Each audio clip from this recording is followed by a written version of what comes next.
जब पैसा हमारे पास में था तब दोस्त हमारे लाखों थे। अब वक्त पड़ा है मुश्किल का तब पूछने वाला कोई नहीं। आराम के साथी क्या क्या थे जब वक्त पड़ा तब कोई नहीं। सब दोस्त हैं अपने मतलब के दुनिया में किसी का कोई नहीं।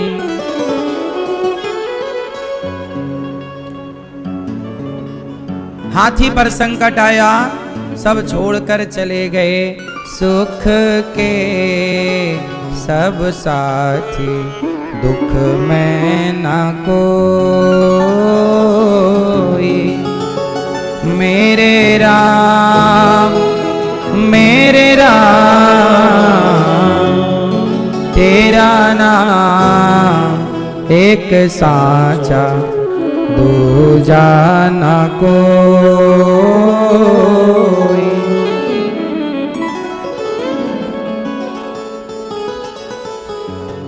जीवन आनी जानी छाया झूठी माया झूठी काया।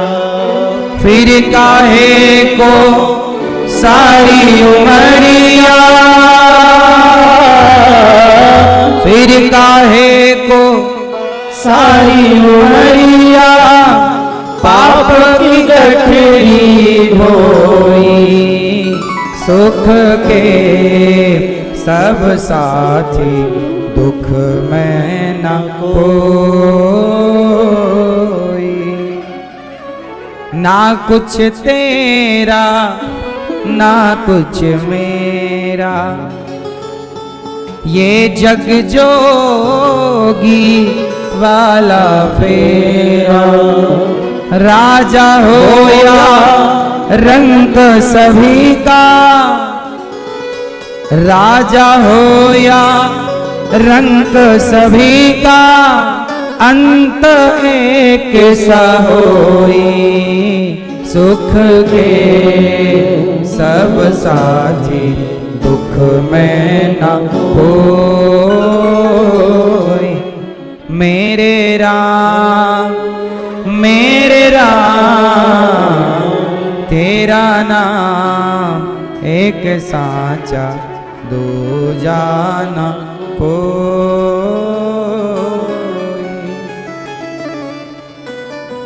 सुख के साथी सब दुख का।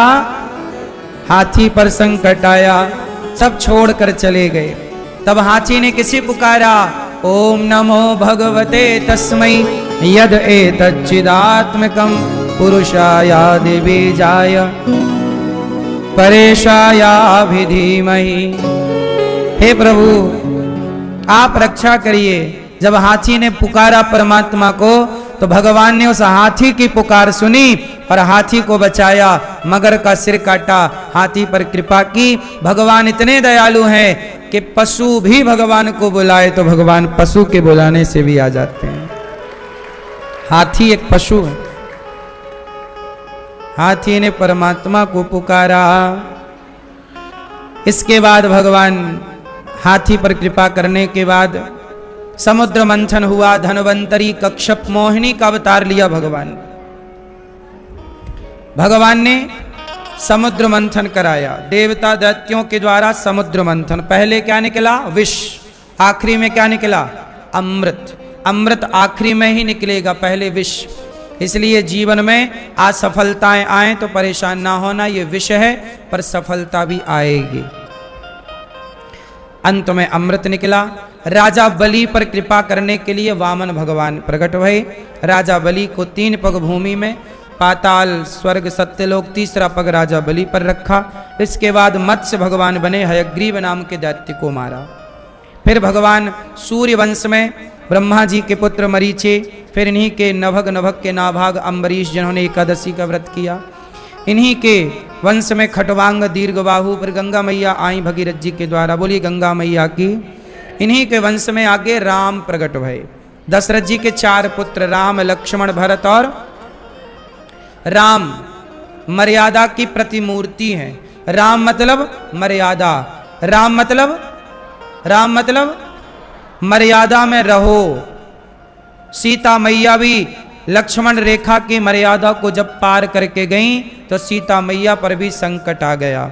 इसलिए कुछ भी करो, कुछ भी कहो, मर्यादा में रह करके करो और मर्यादा में रह करके कहो। जब आप अपनी मर्यादाओं को लांघते हैं तब समस्याएं खड़ी होती हैं। इसलिए किस पर रहना चाहिए?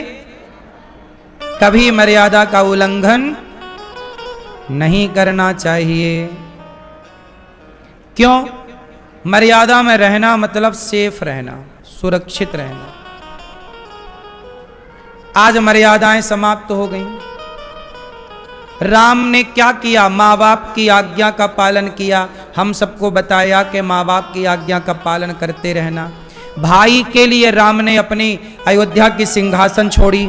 मतलब ये मैसेज है कि भाई भाई में सदा प्रेम बना रहे। आजकल ना रिश्ते बड़े ऊबड़ खाबड़ हो गए हैं। भाई भाई में प्रेम नहीं है, पति पत्नी में प्रेम नहीं है। आजकल सारा प्रेम पैसा खींच करके ले गया। सारे लोग पैसे से प्यार कर रहे हैं, रिश्तों की कोई कदर ही नहीं करते। पहले के लोग पैसे को महत्व नहीं देते थे, रिश्तों को महत्व देते थे। आज बदल गया संसार। पैसे को माई बाप कहते हैं और रिश्तों की कोई इज्जत नहीं करते। पैसा बहुत कमाओ साहब, लेकिन पैसों के लिए ना रिश्ते खराब ना करो। बात सही है कि गलत है? रिश्ते अनमोल हैं। पैसा मिल जाएगा, रिश्ते नहीं मिलेंगे। इसलिए राम ने किसका ध्यान रखा? सिंहासन छोड़ दिया, मतलब पैसा छोड़ दिया, पर भाई को नहीं छोड़ा और माँ बाप के वचन को नहीं छोड़ा। राम जी ने, मेरा भाई भरत राजा बन रहा, तू बन जा, पर मैं अपने भाई का दिल नहीं दुखाऊंगा, अपनी मां का दिल नहीं दुखाऊंगा। धन्य है राम। आज भी भाई अपने भाई के लिए राम और भरत की तरह समर्पित हो तो क्या आज भाई भाई का झगड़ा हो? आज कोर्ट कचहरी में सबसे ज्यादा झगड़ा भाई भाई का।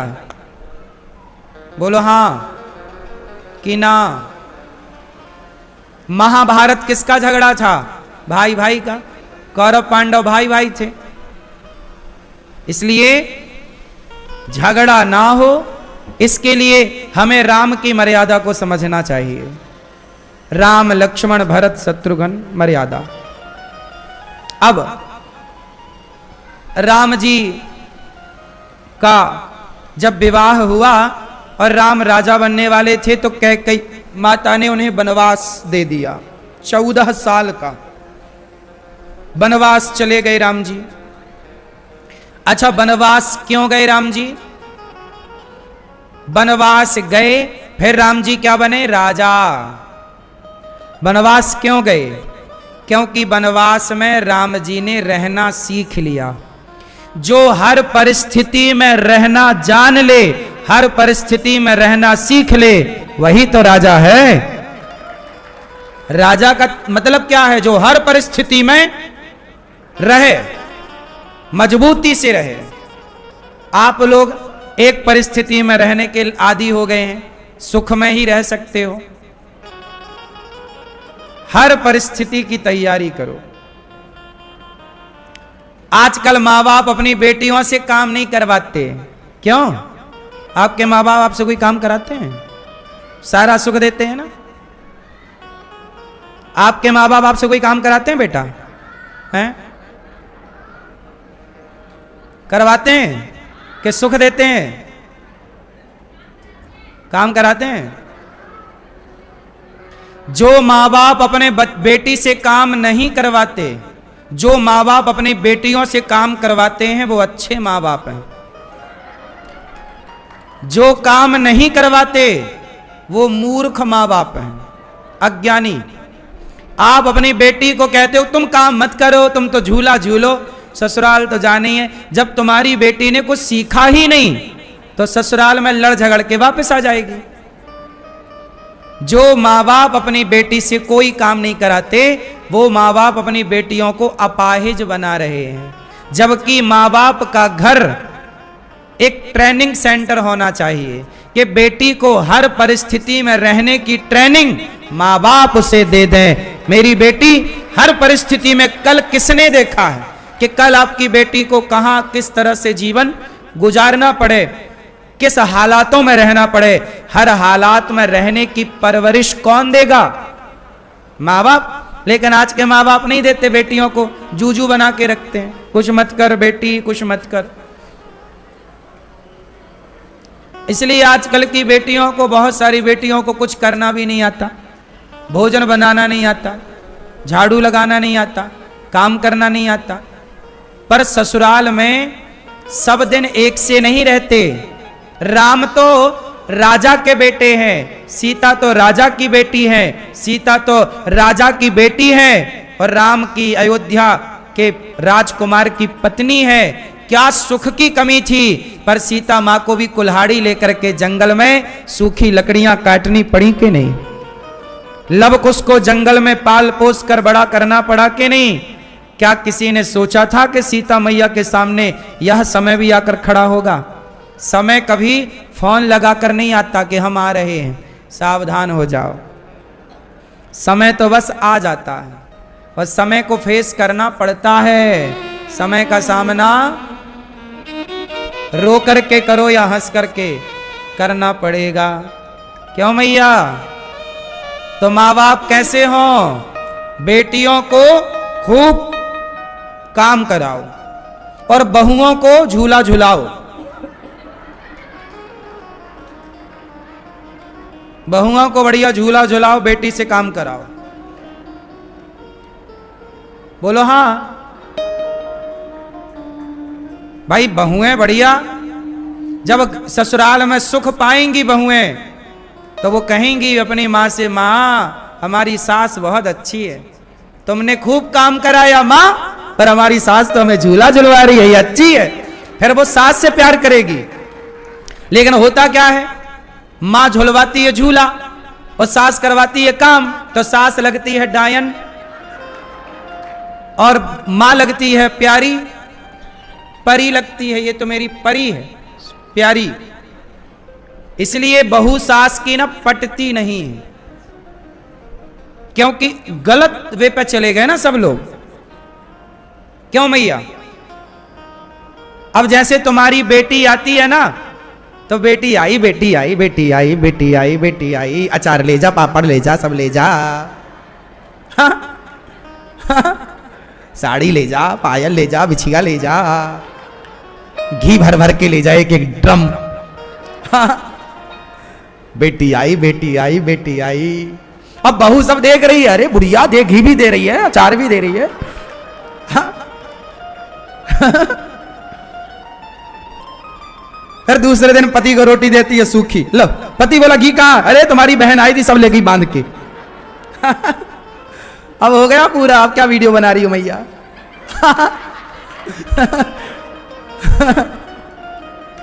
बहू को दिखाने के लिए ना, ये दिखा देना यूट्यूब से निकाल के। सास को दिखाओगे? अच्छा दिखाना। ऐसा होता है कि नहीं? बहू को लगता है कि बेटी आई तो सास ना, बिल्कुल जब तक बेटी नहीं आई ना, तो सास कैसी थी, बीमार, अरे आंख खोलने की हिम्मत नहीं। और बहू आई, बेटी आई तो उठ के बैठ गई।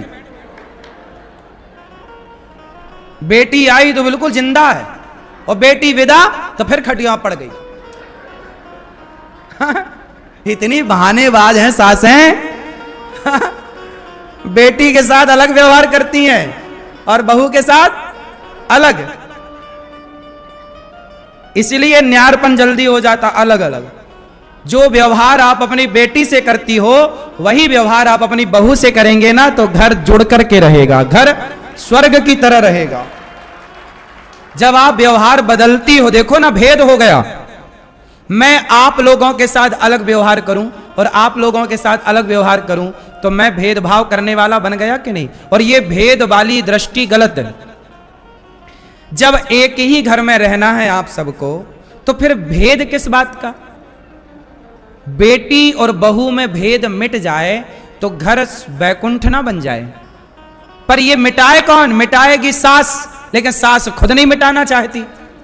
पता नहीं उस अचार पापड़ से बेटी कितनी धन्ना सेठ हो जाएगी। अरे अचार पापड़ दो, पर छिपा के क्यों दे रही हो? बता के दो। बेटियां आती हैं इतना सा झोला लाती हैं, और जब जाती हैं इतना बड़ा लेके जाती हैं। और ये बात बहू देखती है। जब बेटियां आती हैं ना, तो तुम्हारी भौजाई यही देखती है तुम कितना बड़ा झोला लाई हो। हाँ, झोला, ये हमारी बहनें भी बड़ा होशियार, इतना बड़ा झोला ले जाएंगी और खाली ले जाएंगी, क्योंकि उनको पता है मैया भर के देगी। और तुम्हारी ननंद जो भौजाई है ना, वो कैमरा लगा चुकी है पहले ही से। सब रिकॉर्ड कर रही है। ये दो तरह का व्यवहार गलत है। ये गलती सास की है। अब भेदभाव किसने बोया? भेदभाव का बीज किसने बोया? सास ने। अब जब तुम बोई हो कांटे, तो फिर बहू तुम्हें प्यार कैसे करेगी?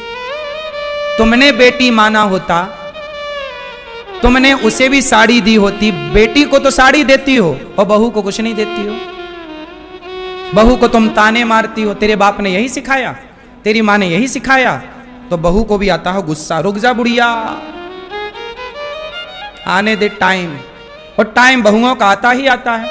तुम सदा थोड़ी जवान रहोगी, तुम तो और बुढ़ी हो जाओगी। फिर वो देगी तुम्हें तड़ तड़। तब ना बोलना, फिर ना रोना। क्यों मैया, क्या बोलती तू?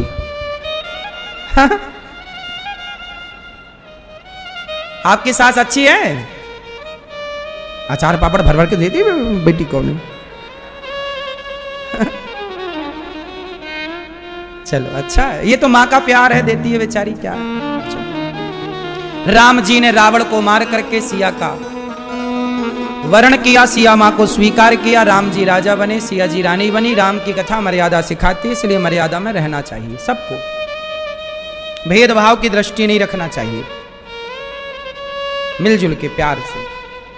अब आगे सुनो, भगवान राम क्या करते हैं? जटायु जैसे पक्षी पर भी कृपा करते हैं। जटायु ने क्या किया? सीता माता की रक्षा की। सीता माता का दुख किसने दूर किया? दो लोगों ने। सीता माँ का रुदन किसने सुना? या तो जटायु ने सुना, या तो हनुमान जी ने सुना। हनुमान जी गए और लंका में सीता माँ को राम का संदेश मैसेज दे करके सीता माँ का दुख दूर किया। हनुमान जी को अमरता का वरदान किसने दिया?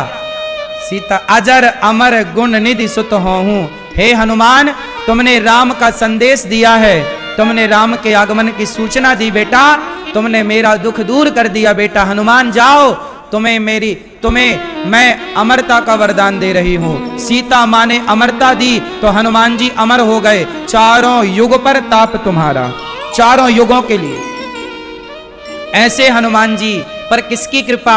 जिस बेटे पर माँ बाप की कृपा होती है ना, वो बेटा अमर ही होता है, ये समझो आप। इसलिए माँ बाप की कृपा हो और किसी की कृपा हो ना हो, बाकी तो सबकी होगी, कहां जाएगी कृपा? पर किसकी कृपा हो? मैया, किसकी कृपा हो? इसलिए दास अनिरुद्ध कहता है, अपने अपने माँ बाप की सेवा करो, अपने अपने माता पिता की सेवा करो, खूब सेवा करो, साधु संतों की सेवा करो। समाज में देखो, एक दिन ऐसा आएगा, एक वो भी ऐसा वर्ष आएगा, जैसे आज 2025 है, 2030 आएगा, 2040 आएगा, 2050 आएगा, लेकिन एक साल ऐसा भी आएगा जो हमारा आखिरी साल होगा। एक महीना ऐसा भी आएगा जो हमारा आखिरी महीना होगा। एक दिन ऐसा भी आएगा जो हमारा दिन, बोलो, अंतिम दिन, आखिरी दिन होगा। पर एक बात बताओ, हमारा भी एक दिन आखिरी दिन आएगा, हम भी एक दिन मर जाएंगे। जब मरेंगे तो हम जब मर करके यमराज के पास जाएंगे और यमराज जी हमें भगवान के पास भेजेंगे, भगवान के पार्षद हमें ले जाएंगे। और जब हमारा हिसाब किताब होगा तो भगवान हमसे पूछेंगे, अनिरुद्धाचार्य हमने तुम्हें इतने वर्षों का जीवन दिया था, क्या किया तुमने? माना कि मैं अभी 34 साल का हूं, आगे और कितना जीऊंगा ये ईश्वर तय करेंगे, मैं नहीं। माना कि भगवान ने मुझे 50 साल 60 साल 70 80 जो भी समय देंगे, भगवान पूछेंगे कि मैंने तुम्हें इतना समय दिया, क्या किया तुमने? तो मैं हिसाब बताऊंगा। हे प्रभु, आपने मुझे 34 साल दिए, 50 साल 70 जो वर्ष दिए, मैंने इन वर्षों में क्या किया? मैंने बेसहारा वृद्ध माओं की सेवा की, फुटपाथ पर सोने वाले साधु संतों को बुला बुला कर उनको भोजन प्रसादी दिया। वृंदावन धाम में कोई भी जब गौरी गोपाल आता तो गृहस्थ का धर्म है कि आपके दरवाजे से कोई भूखा ना जाए। तो जब गौरी गोपाल आ पाए तो सबको पेट भर भोजन। जिस माटी पर मैं पला बढ़ा खेला खाया, मेरे गांव की भूमि मझौली सिहोरा जबलपुर जिला मध्य प्रदेश, मैंने अपने गांव के लोगों के लिए, क्षेत्र के लिए मैं एक स्कूल, अभी तो मैं स्कूल एक बनाना चाह रहा हूं कि बच्चे निःशुल्क पढ़ें। हमारे क्षेत्र के गरीब बच्चे, हमारे यहाँ गरीबी बहुत है आज भी हमारे क्षेत्र में, तो हमारे क्षेत्र के गरीब परिवार के बच्चे अच्छी शिक्षा निःशुल्क पाए, वो पढ़ सके, उसके लिए मैं काम करता रहा प्रभु। और स्कूल बना करके बच्चों को पढ़ाया, वृद्ध माओं की सेवा की, अन्य क्षेत्र में संतों की भक्तों की सेवा की, गायों की सेवा की। ये सारी सेवाएं आपने जो मुझे समय दिया, जीवन दिया, मैंने ये काम किए, तो मैं भगवान को गिनाऊंगा ना कि मैंने ये काम किए। आप लोग जब मरोगे तो क्या गिनाओगे? क्या क्या किया? गिनाओ, क्या किया? कुछ ऐसा कर जाना मेरी मां आप लोग कि ईश्वर को बता सको कि प्रभु हमने ठोस ये काम किया। जैसे आप में से बहुत लोग यहां बैठे हैं, आप में से बहुत लोगों ने जो टीवी पर सुन रहे हैं, भैया आपको भी हम कह रहे हैं, भैया आपको भी, आप लोगों ने, बहुत लोगों ने सहयोग किया, तो आप सबके सहयोग से ये गौरी गोपाल आश्रम बना। तो आप लोग भगवान से कह सकते हो कि हम लोगों ने सहयोग किया प्रभु, गौरी गोपाल बना, जहाँ वृद्ध माताओं की सेवा हो रही है, भगवान की पूजा हो रही है, सबको पेट भर भोजन मिल रहा है। ये सभी पुण्य आप लोगों को भी तो प्राप्त होंगे जिनके सहयोग से ये आश्रम का निर्माण हुआ है, तो आप लोगों को भी तो इसका पुण्य मिलेगा। अब हम गौरी गोपाल स्कूल बनाने जा रहे हैं गांव में, तो उस स्कूल में जितने बच्चे पढ़ेंगे, तो बताओ ये शिक्षा का दान होगा कि नहीं? आप लोगों से मेरी प्रार्थना है कि आप लोग भी गौरी गोपाल स्कूल गुरुकुल के लिए सहयोग जरूर करें। एक स्कूल बनाना है जहां हमारे क्षेत्र के सभी लोग उस स्कूल में बच्चे छोटे छोटे कक्षा 1 से लेकर 12वीं तक बच्चे पढ़ सकें। तो आप भी शिक्षा दान के लिए अपने इन हाथों को बढ़ाइए। ये दास अनिरुद्ध, हम तो अपने देखो तैयारी कर रहे हैं कि जब मरेंगे तो ईश्वर को क्या क्या जवाब देना है। हिसाब तो देना ही, देखो हिसाब तो आपको भी देना पड़ेगा, मानो ना मानो, हिसाब तो हमें भी देना पड़ेगा। मरने के बाद सबको हिसाब देना है कि नहीं? जिंदगी का क्या किया तुमने, क्या कहोगे? निंदा चुगली ही करते रहे क्या? ना साहब, कुछ ऐसा आप लोग करो, कम से कम